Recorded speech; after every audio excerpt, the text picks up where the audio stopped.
अल्हम्दुलिल्लाह अल्हम्दुलिल्लाहि वकफ़ा वस्सलातु वस्सलामु अला सय्यिदिल अंबिया अम्मा बाद आऊज़ु बिल्लाहिस समीइल अलीम मिनश शैतानिर रजीम बिस्मिल्लाहिर रहमानिर रहीम फलअल्लक बाखिउन नफ्सक अला आसारिहिम इल्लम युक्मिनू बिहाज़ल हदीसी असफ़ा। ए पैगंबर, अगर ये इस कलाम पर ईमान ना लाएं तो शायद तू उनके पीछे रंज कर करके अपने आप को हलाक कर दो।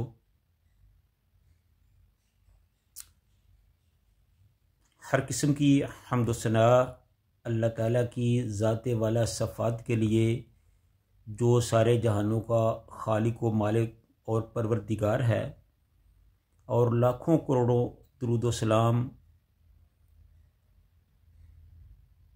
इमामुल अंबिया हबीब खुदा शफ़ीउल मुज़निबीन रहमतुल लिल आलमीन इमामुल हरमैन ख्वाजा बद्र हुनैन सैयदुस सकलैन जद्दुल हसन वल हुसैन हज़रत मुहम्मदुर रसूलुल्लाह सल्लल्लाहु अलैहि व आलिहि वसल्लम की ज़ात पे।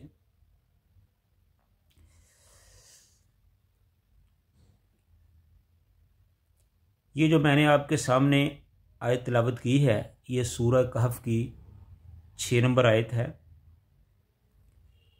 इसमें अल्लाह ताला ने रसूलुल्लाह सल्लल्लाहु अलैहि वसल्लम को मुखातब करते हुए उनको तसल्ली देने के अंदाज में ये कहा है कि ए मेरे महबूब,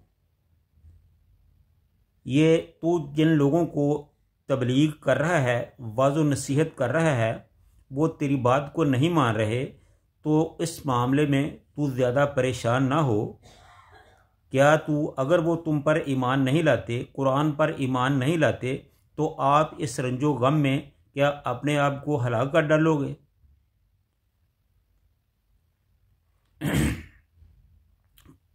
अल्लाह ताला ने फरमाया कि फला अल्लाह का, कि शायद तू बाक़ी उन नफ्स का, अपनी जान को हलाक कर डाले, अला आसारिहिम, अला आसारिहिम, इनके पीछे, इल्लम युक्मिनू, अगर वो ईमान ना लाएं, बिहाज़ल हदीस असफ़ा, इस कुरान पर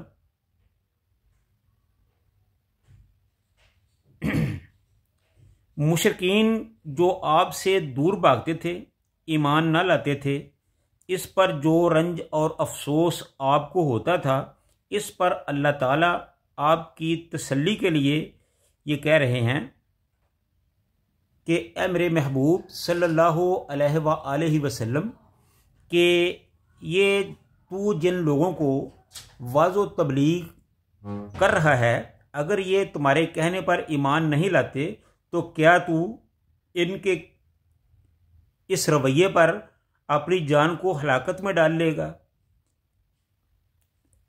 यानी कि अल्लाह ताला फरमा रहे हैं कि ए मेरे महबूब सल्लल्लाहु अलैहि वसल्लम,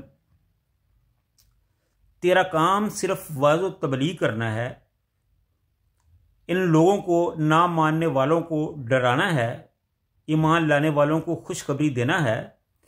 इससे आगे तेरा काम नहीं है।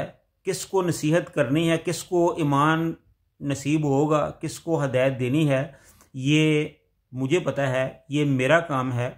तो तेरा काम सिर्फ ये है कि तू इनको वाज़ो नसीहत करता जा, इनको अल्लाह के अज़ाबों से डराता जा, इनको हक़ाइक़ से आगाह करता रहे। जो मान लेगा उसका फ़ायदा है, जो ना मानेगा उसका अपना ही नुकसान है। लिहाजा तुम्हें इस सिलसिले में परेशान होने की ज़रूरत नहीं है।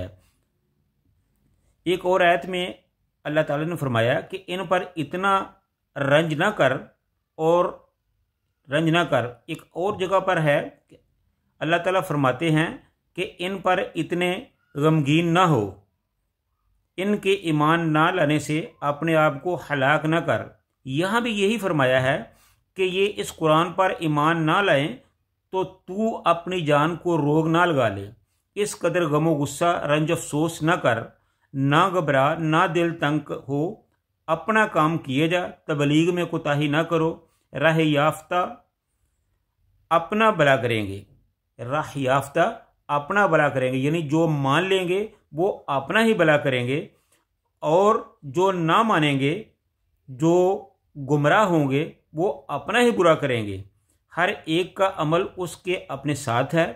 फिर अल्लाह ने फरमाया कि ये दुनिया फ़ानी है, इसकी जीनत ज़वाल वाली है, आखिरत बाकी है, उसकी नेमत दवामी है, यानी हमेशा रहने वाली है। रसूलुल्लाह सल्लल्लाहु अलैहि वसल्लम ने फरमाया कि दुनिया मीठी और सब्ज़ रंग की है। अल्लाह ताला इसमें तुम्हें खलीफा बनाकर देखना चाहता है कि तुम कैसे अमाल करते हो, यानी अल्लाह ताला तुम्हें आजमाना चाहते हैं। बस दुनिया से और औरतों से बचो। बनी इसराइल में सबसे पहला फितना औरतों का ही था। ये दुनिया ख़त्म होने वाली है और ख़राब होने वाली है, उजड़ने वाली है, गारत होने वाली है। ज़मीन हमवार साफ रह जाएगी, जिस पर किसी किस्म की रोईदगी का भी निशान ना होगा, यानी जिस पर किसी किस्म की कोई ज़ी रू चीज़ ना होगी, जिस पर कोई खेती बाड़ी भी ना होगी, बल्कि बंजर वीरान मैदान की तरह होगी। तो अल्लाह ताला फरमाते हैं कि हम गैर आबाद बंजर ज़मीन की तरफ पानी को ले चलते हैं और इसमें खेती पैदा करते हैं, जिसे वो खुद भी खाते हैं और उनके चुपाए भी। क्या फिर भी इनकी आंखें नहीं खुलती? और ज़मीन पर जो हैं सब फना होने वाले हैं और अपने मालिक हकीकी के सामने पेश होने वाले हैं।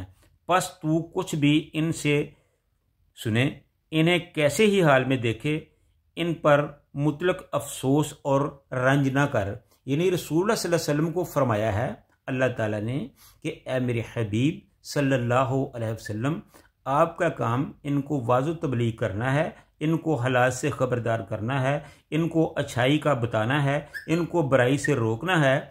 अब जो आपकी बात मान लेंगे वो फ़ायदे में रहेंगे, वो राह याफ्ता होंगे, वो जन्नत में जाएंगे। जो आपकी बात ना सुनेंगे वो गुमराह होंगे, सिराते मुस्तकीम से भटके हुए होंगे, जहन्नम उनका मुकद्दर होगा। लिहाजा तू इन पर गम और अफसोस ना कर, क्योंकि हम इनके दिलों की बातों को जानते हैं, इनके मुस्तकबिल को जानते हैं, और हम ही बेहतर फ़ैसला करने वाले हैं कि किसको हदायत देनी है और किसको हदायत नहीं देनी।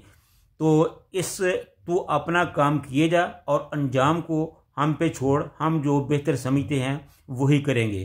तो इसलिए मेरे भाइयों, हमें चाहिए कि जो अल्लाह के रसूल उम्मत के लिए इतनी फ़िक्रमंदी से अपना काम करते थे, इतना परेशान होते थे, तो हमें भी चाहिए कि आप सल्लल्लाहु अलैहि वसल्लम की बातों को, उनके हुक्मों को शरीयत के मुताबिक अपनी ज़िंदगी को गुजारें। जिन कामों का उन्होंने हमें हुक्म दिया है वो करें, जिन कामों से उन्होंने हमें रोका है उससे हम रुक जाएं।